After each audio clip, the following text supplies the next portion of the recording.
지금 이 장면이 무슨 장면이냐면요. 오늘 처음 공개하게 되는데요. 이분이 아키 그린 목사님이십니다. 저는 이분이 동성애를 죄라고 설교하고 그것이 암과 같다고 설교하시면서 이 설교문을 공개하셨습니다. 2003년도경에. 근데 그러고 나서 1심에서 2004년도에 징역이 언도된 목사님입니다. 그 이후에 3년간 굉장히 힘겹게 싸우셨는데요.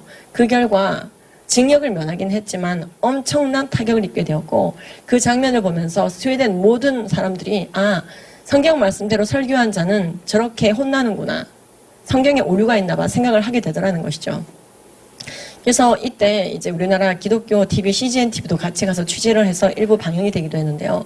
이 목사님이 저 식사를 하시면서 계속 얘기하셨습니다. 혐오표현 금지법이 이미 90년대 스웨덴 통과가 됐는데 그게 성교육에도 적용이 되고 그것이 모든 교육제도에 적용이 되고 설교에까지 영향을 끼치게 되더라. 분명히 그 법이 만들어질 때는 목사에게서 동성애를 죄라고 말하는 권리를 박탈할 것으로 보이지 않았다는 것이죠. 그런데 아까와 같은 그런 조항 때문에요. 이게 일파만파가 되는데요. 그렇죠. 우리가 나비 효과라는 표현이 있죠. 엄청나더라는 것입니다. 그래서 이분은 신신당부하셨습니다. 이분은 이제 영어는 전혀 안 하시는 분이셨어요. 알고 보니까. 그래서 스웨덴어만 하시더라고요. 그래서 스톡홀름 한인교회 담임 목사님의 딸 주다한 학생이 모두 통역을 해주고 방송사가 와 있는 상황에서 이제 굉장히 특이한 상황에서 식사를 하게 된 상황이었습니다. 근데 그분이 식사 끝나고 정말 계속 강조하셨습니다. 악법은 통과시키는 거 아니라고. 법치국가에서 악법 통과되면은 그 국민들이 제일 불쌍하고 그 성도들이 불쌍하다고. 악과 선이 헷갈리게 된다고. 악을 선이라 말하면 선을 악이라 말하는 자, 어둠을 광명이라 말하면 광명을 어둠이라 말하는 자, 쓴 것을 달다고 일컬면 단 것을 쓰다고 일컫는 자는 화했을진저. 이 말씀을 명심하라고 하셨습니다.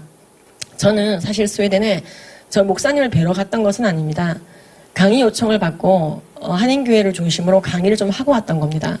성경적인 성가치한 교육을 하게 되었는데 그 교회에서 4시간 정도 떨어진 곳에 목사님이 계시다 그래서 만나게 된 거였거든요. 근데 목사님께서는 정말로 신신당부를 하셨습니다. 우리를 반면교사 삼아야 된다. 내가 3년 동안 싸웠을 때 누가 나를 도와준 줄 아느냐 물어보셨어요.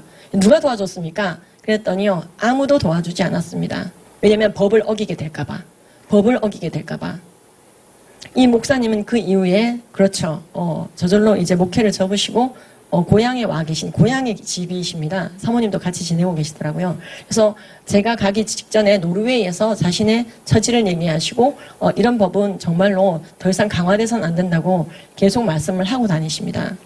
이분은 말씀하십니다. 나는 영혼에 관심이 있다. 나는 목자이다. 사람들이 악의 길로 가도록 방치해서는 안 됐었다. 그런데 이 악법이 통과되니 내 일을 도울 사람도 없었었다. 내가 동성애에 대해서 그게 죄라고 설교했을 그 2003년도가 우리 스웨덴의 마지막 기회였다. 이렇게 말씀하셨습니다. 아무리 그래도 그렇지 어떻게 1심에서 징역이 나옵니까?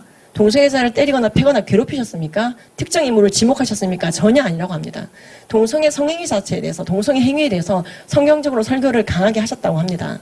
그런데 징역이 어떻게 나옵니까? 여쭤봤더니 그걸 성폭력으로 분류하더래요. 그래서 언어로 하는 성폭력이다. 동성애가 잘못됐다고 말하는 것은 강력한 성폭력이다. 그래서 전자발찌를 운운하더랍니다. 그래서 어떻게 전자발찌를 나한테 하겠다고 하느냐. 나는 목사이다. 차라리 날 감옥에 보내라. 그렇게 항의를 한 건데 진짜 1심에서 징역을 내려버리더래요. 그러니까 목사님은 항의조로 나한테 전자발찌를 하다니 차라리 감옥에 가겠다. 이렇게 얘기한 건데 정말로 그럼 감옥에 가라. 징역을 내리더라는 거죠. 제가요. 저 말씀을 들으면서 안 울면서 듣느라고 굉장히 힘들었습니다.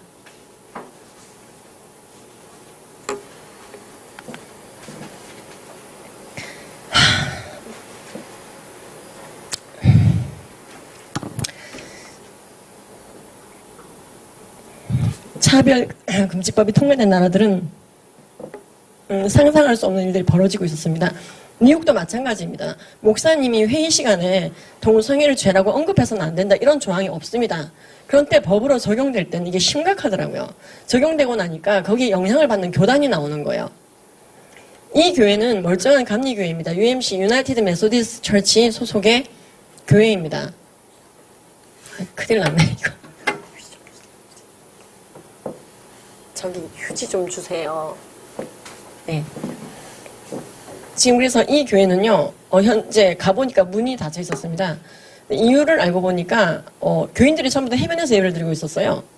이건 하와이 사례입니다. 나를 부르셨어요. 강의해달라고. 그래서 이제 저는 모르는 교회에서 하와이에서 강의 요청을 하시는 바람에 이상한 분인가 하고 갔는데 그렇지가 않더라고요. 예, 감사합니다. 아, 진짜. 죄송합니다. 이게 지금 야유회 장면이 아닙니다, 여러분. 예배 장면입니다, 예배. 예배 장면인데요. 담임 목사님이십니다. 이 교단은 너무나 미국의 이 동성애 옹호 문화와 법제화를 잘 따르는 교단이더라고요. 우리나라 감리교는 여기에 소속이 되어져 있지 않습니다, 여러분. 우리나라 감리교단을 오해하지는 마시고요. 근데 유나이티드 메소디스트 철치 안에는 말 그대로 유나이티드예요. 그 아프리카의 감리교까지 다 포함되어 있는 굉장히 글로벌한 이 교단이거든요. 근데 원 처치 플랜을 통해서 동성애를 이제 교회에서 반드시 받아들이도록 통일을 하겠다는 거예요. 원 처치 플랜은 하나의 교회 계획. 그래서 그거를 통과시키기 위해서요. 임시총회를 열겠다는 거예요. 그래서 이제 담임 목사님, 한명덕 목사님이 이건 좀 아니지 않나? 그러니까 이 목사님도 막 동성애에 대해서 막 그렇게 불일는 마음이 있었던 건 아닌데 그냥 우리는 심플하잖아. 하나님이 죄라고 한 건 죄라고 그래야 되지. 왜 그걸 죄라고 하면 교단에서 불이익을 주겠다고 하는 거지? 원처치 플랜 반대해야 되는 거 아니야? 이렇게 회의 시간에 이야기하셨어요. 설교도 아니고. 그러니까 미국의 혐오표현을 규제하는 모든 법에는 교회 회의 할 수 있게 돼 있습니다. 근데 이 목사님이 왜 이런 교회에서 쫓겨나고 그러니까 24시간 만에 목사직을 면직당했습니다. 일단 이분이 일지를 저한테 넘기셨어요. 그러니까 이분이 얼마나 마음이 아프시면은 본인이 당하신 일들을 일지를 써서 보내셨는데 전 기가 막혀서 보다 울었습니다. 첫 번째가 24시간 만에 면직부터 시작됐습니다. 넌 목사가 아니다 우리 교단에. 그 다음부터는요, 예, 교회 접근 금지 명령, 사택, 그 다음에 이제 그 평생연금, 평생건강보험, 나중에 벤까지 뺏어가더래요. 그 벤에 물건 싣고 교회에서 해변에서 예배 드리니까. 교인들이 목사님을 굉장히 많이 따라 나왔거든요. 그러니까 여러분 악한 법이 만들어지면요. 아까 말씀드린 것처럼 모든 제도와 정책과 문화에 영향을 주게 되어 있습니다. 일파만파요. 그러니까 지금 이 법이 만들어져서 강제임금이 3천만 원 또는 1년 이하 징역 뭐 이런 것들에 대해서 우리가 많이 이제 앞으로 들으시게 될 건데요. 거기서 끝나면 오히려 다행입니다. 저는 그렇게 생각해요. 이게 모든 영역을 변화시키더라고요. 그러니까 그런 게 잘 투영된 게 구조죠. 여기는 덴버입니다. 아시다시피 여기는 정치인이 트랜스젠더가 막 나오고요. 동성애 법제화의 끝판을 달리고 있는 도시 중에 하나죠. 미국에서 가장 많은 트랜스젠더를 집도했다는 의사가 이 동네에 살고 있죠. 근데 그곳에서요, 강의를 하는데, 이제 성도님이, 난 LGBT인데? 이러면서요. 하지만 목사님과의 관계 때문에 이제 억지로 앉아 계신 거예요. 강의를 듣다 말고 바깥에 나가서 담배를 피우고 버리고 들어오시고. 그래도 이제 목사님과의 관계 때문에 끝까지 듣기는 하시더라고요.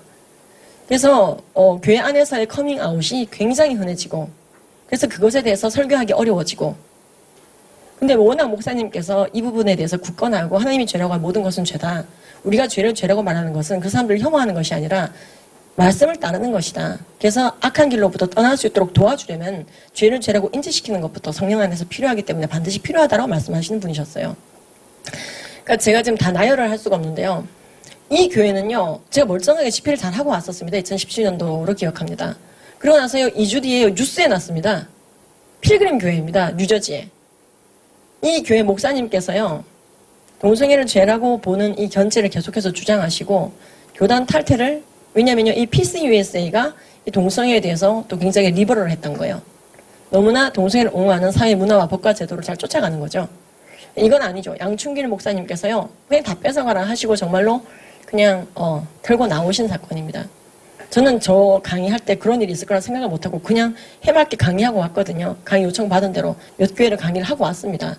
순회 강의를 하고 왔는데 뉴스에 한국에 온 다음에 2주 뒤에 봤습니다. 전 제가 잘못 본 줄 알았습니다. 그 필그림 교회가 그 필그림 교회인가? 예, 패스터 양 목사님이라는 거예요. 양충길 목사님 맞죠? 제가 이 목사님께 전화를 했었습니다. 목사님이 말씀하셨습니다. 아유 울지 마세요 집사님.